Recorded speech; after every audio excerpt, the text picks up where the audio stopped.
Hello friends, and welcome to this evening's video where we're going to talk about Jennie's You and Me. But first, I need to complain, okay? Like, I need 10 seconds of complaining time. Basically, I usually love a 9 p.m. release because it means I can film at night and I don't have to wake up extra early to film before work.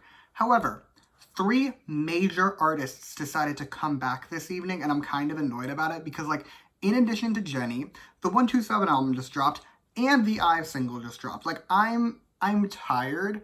I don't have time for this. I haven't heard 127 or IVE yet. I've only heard Jennie. But current plan, if you were wondering, 127 will probably be tomorrow and then IVE after that. None of you care though. We're here to talk about Jennie. So let's go over this video is going to work.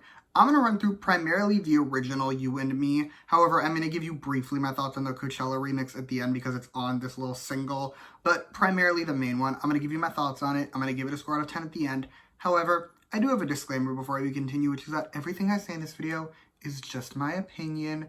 You do not have to agree with my opinion because, as the mug always says, music is subjective, and that is great. Okay, now that we have all of that out of the way, let's get started. And we are, of course, talking about You and Me, and let's address the obvious first. This isn't actually a new song. The song is like a year old, to my knowledge. I remember, to my knowledge, she first performed this at whatever, I forgot the name of their tour, but the latest tour, she performed it back in like October of 2022.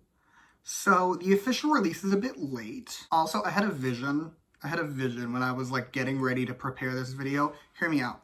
They should have put out an entirely new song, but kept the song title.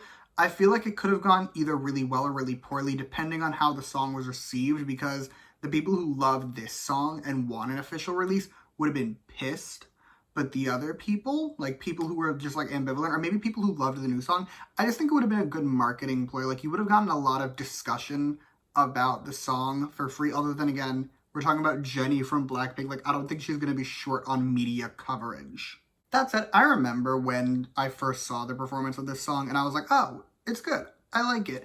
I listened to it a couple times, but I never really stream things on YouTube all that often, with a couple exceptions. Like, if I'm in a moment, I'll usually be streaming stuff on YouTube, like songs and shit.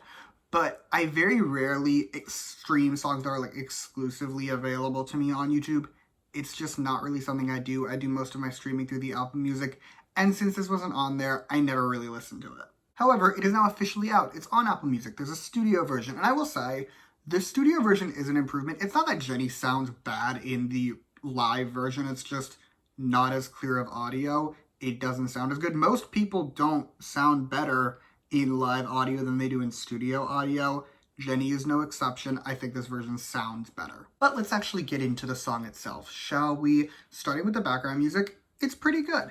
I thought it was solid. It is admittedly on the more basic side of things, but potentially controversial opinion, I don't really think of Blackpink as like this barrier-breaking group in terms of their music. They do always do a pretty standard sound. This, I'm not surprised it's a pretty standard sound.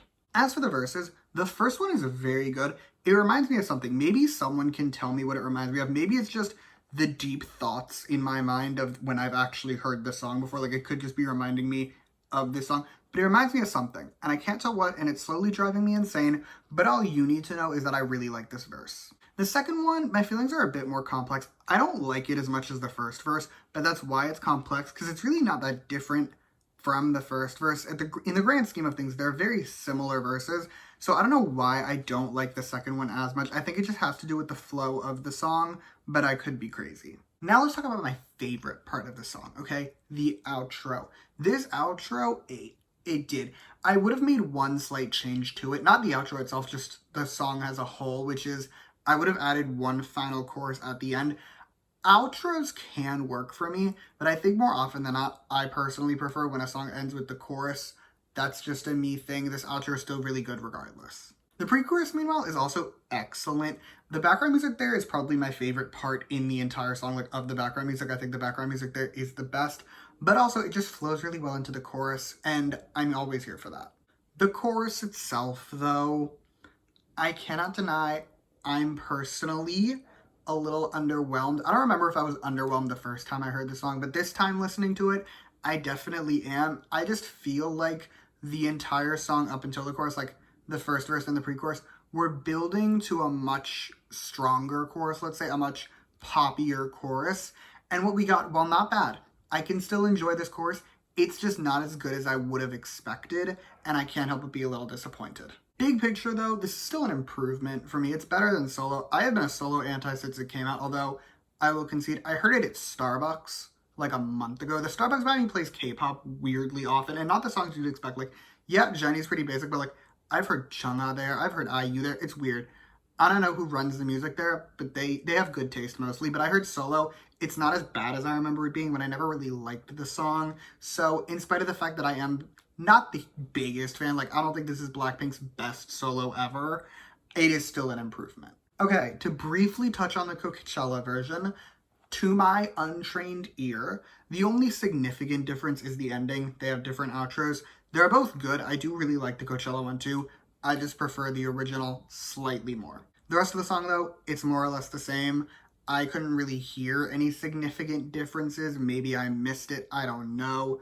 But aside from that outro, they're essentially the same song, so we're gonna move on. So, that is all I have to tell you about this album. Meaning it is score time, and overall, I'm giving You and Me an 8.6 out of 10. It is a good song, although it's not even the best Blackpink solo released this year, but it's good.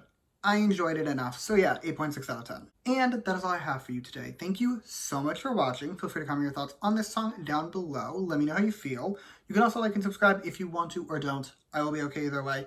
And in the description, I'll put all my other Blackpink related reviews so you can check those out if you so choose. But yeah, thank you again for watching. Bye!